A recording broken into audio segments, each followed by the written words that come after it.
Goeiedag almal, ek is Manny van Bloemfontein. Dit is vandag Vrydag, die 21ste November 2025. Ons doen die nuus in kollig en ons hoofopskrif vir vandag sê 75-jarige man in Kaapstad vermoor. Nuushooftrekke vir vandag. Israel saak kos Suid-Afrika al meer as 41 miljoen rand. 75-jarige man in Kaapstad vermoor, gevind in sy woning. Israel-Gaza oorlog, weer wankelrig. Gevangenes mag nie vir beamptes in tronke voorskryf wie waar moet werk nie. Suid-Afrikaanse damebokspan neem nie aan Sevens toernooi in Kaapstad deel nie. Lode Jager se rooi kaart, skorsing nie opgehef nie. 'n Veiligheidsbeampte het Woensdag omstreeks 19:40 op die vasgebinde lijk van Pieter Lens, wat 75 jaar oud was, afgekom in sy slaapkamer van sy huis in Strepshingle, Tableview. Na verneem word, het die beampte gaan ondersoek instel nadat Lens se vriendin hom nie Woensdag deur die loop van die dag in die hande kon kry nie en bekommerd begin raak het oor hom. Die vriendin het glo Dinsdag laas met Lens gepraat. 'n Veiligheidsbeampte het na verneem word oor 'n hek geklim om toegang tot Lens se agterplaas te kan verkry. Hy het hom in sy slaapkamer gevind met sy hande en voete vasgebind. Die huis was glo baie deurmekaar gewees. Die veiligheidsbeampte het die polisie in kennis gestel, wat volgens die koerante se bron daarna op die toneel opgedaag het. Mediese beamptes het Lens op die toneel dood verklaar. 'n Bron het gesê slegs Lens se selfoon word vermis. Na verneem word, was daar geen teken van gedwonge toegang tot hierdie huis nie. Die vermoede is glo dat hy sy moordenaar geken het. 'n Polisiewoordvoerder sê egter, dis nog onduidelik presies wat uit die huis vermis word. Niemand is nog in hegtenis geneem oor hierdie geval nie. Die polisie ondersoek 'n saak van moord en roof. Belastingbetalers het tot dusver meer as 41 miljoen rand opgedoen vir Suid-Afrika se hofsaak teen Israel in die internasionale geregshof, oftewel die Wêreldhof. Dit is net die geld wat Lamola se departement reeds in die hofsaak bestee het en sluit nie uitgawes van die departement van Justisie en staatkundige ontwikkeling en die presidentsie in nie.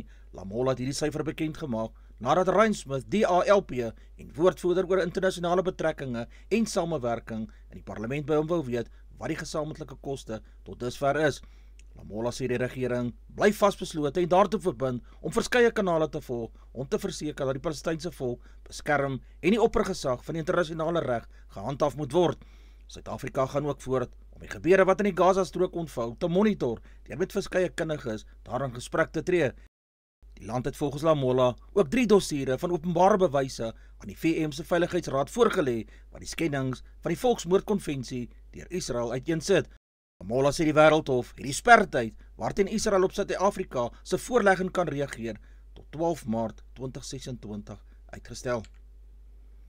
'n Polisietender van miljoene rande is verlede jaar aan die maatskappy Medicare 24 Tshwane distrik van die vermeende misdadiger Vusi Muzi of terwyl Cat Matlala toegeken, al het die waarskuwingsligte rooi geflikker. In vorige getuienis het die komitee gehoor dat Medicare 24 verlede jaar op onwettige wyse 'n tender vir gesondheidsdienste van 360 miljoen rand by die polisie losgeslaan het. Medicare 24 moes nuwe en bestaande werknemers vir gesondheidsprobleme sif en gesondheidskwessies weens diensbeëindigings en enige ander kwessies met betrekking tot gesondheidsrisiko's gehanteer het. Senzo Mchunu, polisieminister wat op spesiale verlof geplaas is, het egter hierdie kontrak weens openbare druk in Desember verlede jaar nietig verklaar. Die tenderproses het in November 2023 begin en die bod is op 31 Januarie verlede jaar op die polisie se webwerf gepubliseer. Die suksesvolle beheer moes gesondheidsdienskommoditeit uitlewer, soos die sifting van nuwe en bestaande werknemers vir swak gesondheid, asook ander werknemergesondheidsdienste. Die kontrak is op 18 Junie aan Medicare 24 toegeken. Voordat die kontrak formeel toegeken is, het die voorsitter van die evalueringskomitee egter aan generaal Fanny Masimola, die nasionale polisiekommissaris, dit geskryf. Die minister Mchunu het toe opdrag gegee dat die kontrak geaudit moet word. Hy is ook gevra of daar gebrek aan omsigtigheid was in die tenderproses, veral om uit te vind of Matlala betrokke was by die onreëlmatighede by die Tembisa Hospitaal. Die komitee sal volgende week Matlala se getuienis in die Gossie Mampuru gevangenis in Pretoria kan aanhoor. Die Hooggeregshof van Mbombela het 'n hofbevel tersyde gestel wat die departement van basiese onderwys uit te reik aan honderde leerlinge wat daarvan beskuldig is dat hulle deel was van 'n massiewe bedrogspel tydens die eindeksamens in 2022. Van hierdie groep leerlinge het 510 verlede jaar 'n oorwinning in die hof behaal Toe regter Johannes Roelofse van die Hooggeregshof in Mbombela bevind het dat die departement nie sy regulasies en riglyne gevolg het, toe hy besluit het om die uitslaa te weerhou nie. Die volbankregters het bevind dat die leerlinge nie die interne appelproses wat uiteengesit in die eksamenregulasies ten volle gebruik het nie voordat hulle die hof genader het nie. Hiervolgens moet leerlinge wat ontevrede is met die uitkoms van die dissiplinêre verhoor eers by die departementshoof en dan by die LER vir onderwys gaan appeleer. Net 101 van die 510 leerlinge het stappe in die interne proses gedoen, so het die regters bekend gemaak. 4 mense is gister in 'n nuwe vlaag van Israeliese lugaanvalle in die suide van die Gaza-strook oorlede. Die Nasser Hospitaal in Khan Younis het bevestig dat 3 lede van 'n gesin, onder wie 'n 1-jarige meisietjie, oos van die dorp tydens 'n aanval dood is. 'n Ander persoon het in Abasan al-Kabira gesterf. Hamas-owerhede sê artillerievuur in die streek duur tans voort. Die aanvalle volg op een van die dodelikste dae sedert die inwerkingtreding van die skietstilstand van 10 Oktober 2025. Dit vind plaas op dieselfde tyd as Israel se aanval op Hezbollah-teikens in Libanon, ondanks 'n bykans jaarlange skietstilstand ook daarso. 27 mense is Woensdag in Israeliese aanvalle op die Gaza-strook dood, volgens die burgerlike verdedigingsagentskap. Hamas het intussen president Donald Trump van die VSA en ander internasionale bemiddelaars van die wekelange skietstilstand versoek om druk op Israel te laai om die aanvalle daar te staak. Gevangenes in die St. Albans gevangenis in Kibera moenie dink hulle kan voorskryf wie agter die tronkhekke werk of hoe die instelling bestuur moet word nie, soos Magoti Tobagale, nasionale kommissaris van die korrektiewe dienste. Hulle ontevredenheid hou onder meer verband met die toestande in die selle en die rehabilitasieprogramme, het Tobagale in die media gesê. Diegene wat medegevangenes aangehits het, is geïdentifiseer en die dissiplinêre prosesse is ook ingestel. Hulle het hulle misnoë uitgespreek oor die getal daaglikse etes, die algemene bestuur van die tronk en die toestand van sekere eenhede daar. 'n Groep gevangenes het selfs geëis dat 'n senior amptenaar wat volgens hulle te streng is, na 'n ander afdeling oorgeplaas moet word. Tobagale het aan verslaggewers gesê, hy het egter duidelik gemaak dat geen oortreder gaan besluit waar ons amptenare moet werk nie. Hy het voorts gesê die optrede van die betrokke gevangenes is nie 'n aanvaarbare manier om probleme aan te roer nie. As daar bekommernisse is, moet formele klagtes ingedien word sodat dit behoorlik kan ondersoek word, het die kommissaris gesê. Hy het gesê die balans tussen veiligheid, orde en rehabilitasie moet gehandhaaf word, maar nie deur toe te laat dat gevangenes gesag moet ondermyn nie. Hulle is hier omdat hulle die wet oortree het hy gesê. Hulle dien 'n vonnis uit en dis hoekom hulle hier is. Die uitbreiding van die back-and-closure by 'n voerkraal naby Gouda is geïsoleer en in bedwang gebring, so sê die Wes-Kaapse Departement van Landbou. Die uitbreking is op 6 November by die Departement van Landbou aangemeld, maar danksy die vinnige optrede van die veeartsenykundige owerhede, vennote in hierdie bedryf en wetstoepassers is tot die betrokke voerkraal beperk. Lei 'n verklaring. Die plaas bly onder streng kwarantyne en al die beeste op die eiendom is ingeënt en gebrandmerk in ooreenstemming met die wet op diere siektes. Suid-Afrika en ander lande in die globale suide is soewereine lande wat gerespekteer word en nie geboelie moet word nie, so sê president Cyril Ramaphosa. Ramaphosa sê in sy toespraak, in die wêreld het die laaste paar jaar enorme ontwrigtings in produksie en handel ervaar wat veroorsaak is deur pandemies, oorlog en konflikte en geopolitiese onstuimigheid, asook deur eensydige besluite wat geneem word wat 'n impak op handel het. Die Southern Sun groep het 'n groei van 5% in inkomste tot 3,1 miljard rand getoon. Die prestasies egter gedeeltelik geneutraliseer deur 'n 29% daling in buitelandse inkomste tot 147 miljoen rand na die tydelike sluiting van die Paradise Sun in die Seychelles vir opknappingswerk, asook swakker handel in Maputo en in Tanzanië. Die Suid-Afrikaanse hotelle het in hierdie periode 6 maande wat op 30 September geëindig het, 'n besettingskoers van 60% en 'n 6% styging in gemiddelde kamertariewe bereik tot 1369 wat inkomste uit hotelkamers tot 2 miljard rand laat styg het. Die aanvraag is ondersteun deur konferensies en groepreise in Gauteng en die Wes-Kaap, terwyl kortstondige koöperatiewe en reise deur regeringsamptenare gedemp is weens die uitgestelde nasionale begrotings en die tydsberekening wat betref Paasfees. Die Wes-Kaapse inkomste het met 9% gegroei tot 939 miljoen rand. Kaapse hotelle het voordeel getrek uit buitelandse reisigers en grootskaalse geleenthede, insluitend G20 vergaderings en internasionale sportgeleenthede wat by die Kaapstadse internasionale konferensiesentrum aangebied is. Belangrike projekte in die eerste helfte van die boekjaar het Paradise Sun in die Seychelles, Southern Sun Newlands, Southern Sun Rosebank, Southern Sun Mbombela, fase 1 van Mount Grace in Magaliesberg en Birchwood ingesluit, waarmee altesaame 595 kamers tot dusver opgegradeer is. Pieter Hon, een van Skotland se hulpafrigters, die verlede naweek se nederlaag teen Argentinië, gaan nog lank by die span spook. Dit was nie die eerste keer dat Gregor Townsend, hoofafrigter, sy Skotte 'n gemaklike voorsprong prysgegee het nie. In 2024 se 6-nasie reeks het hulle 'n massiewe voorsprong van 27-0 teen die Wales geniet, net om uiteindelik vir beter te moes vasgeklou om met 27-26 deur te skuur.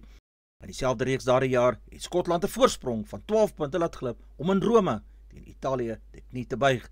Townsend het Sondag sy uitslag ontken dat sy span geestelik broos is. Hon het hierdie stelling beamoen en gesê die ommekeer het eerder met momentum te doen. Dit is vanjaar die tweede agtereenvolgende jaar dat die nasionale vrouespan nie in die toernooi van die moederstad wat op 6 en 7 Desember in die DHL stadion beslis word nie, omdat Suid-Afrika se vrouespan nie meer die Sevens reeks se topliga is nie. Vanaf die Kaapstad toernooi in 2019 ook 'n toernooi vir vroue bygekry, was dit altyd ongelooflik om voor daardie toeskouers te kan speel, so sê die 29-jarige Nadine Roos. Roos voeg by dat die teleurstelling dien as 'n motivering vir haar en haar span om weer op die plek kom waar ons voor ons tuiskades kan speel. Volgens die nuwe formaat van die Sevens reeks wat van hierdie seisoen af geld as daar 3 vlakke. Die nasionale vrouespan het die afgelope naweek die Afrika toernooi in Nairobi, Kenia gewen. Roos het nou gekwalifiseer om in Januarie in die Sevens 3 reeks wat uit 'n enkele toernooi bestaan en in Dubai beslis word, sal deelneem. Die Suid-Afrikaanse vrouespan gaan aanstaande naweek aan internasionale uitnodigingstoernooi in Dubai deelneem. Dit vind plaas op dieselfde tyd as die Sevens toernooi in die VAE, waar die Blitsbokke gaan speel. Laura Wolvaart hulle speel tans in die Big Bash Liga vir vroue in Australië. Die ligafase van die reeks eindig op 7 Desember met die eindstryd wat op 13 Desember gaan plaasvind. Suid-Afrika se vrouespan en Ierland gaan in 3 eendag en T20 wedstryde slags wees. Die aksie skop op 5 Desember af met 'n T20 wedstryd op Nieuweland in Kaapstad, waarna die ander wedstryde in die kortste formaat in die Parel op 7 Desember en Benoni op 10 Desember beslis sal word. 'n Woordvoerder van Cricket Suid-Afrika het by navraag gesê dat Wolvaart hulle teen die Ire sal speel, maar in watter mate hulle betrokke gaan wees, moet nog bevestig word. Die Kaapstadse ultraveldatleet Bianca Tableton het verlede maand geskiedenis gemaak deur die Otterwedloop in die Oos-Kaap vir die 4de keer te kan wen. Die gewilde wedloop oor 42 km vind tussen Stormsrivier en Nature Valley plaas. Hierdie 28-jarige atleet van die Adidas Sterkspan sal vandag in haar tuisbuurt Leon Dudnou wegspring in die Peninsula Towers 55 km wedloop wat deel vorm van die Kaapstadse ultraveldwedloop byeenkomste. Torbottom het in Februarie die Tavernat wedloop oor 52 km in Rotorua, Nieu-Seeland in 3 ure, 45 minute en 55 sekondes gewen.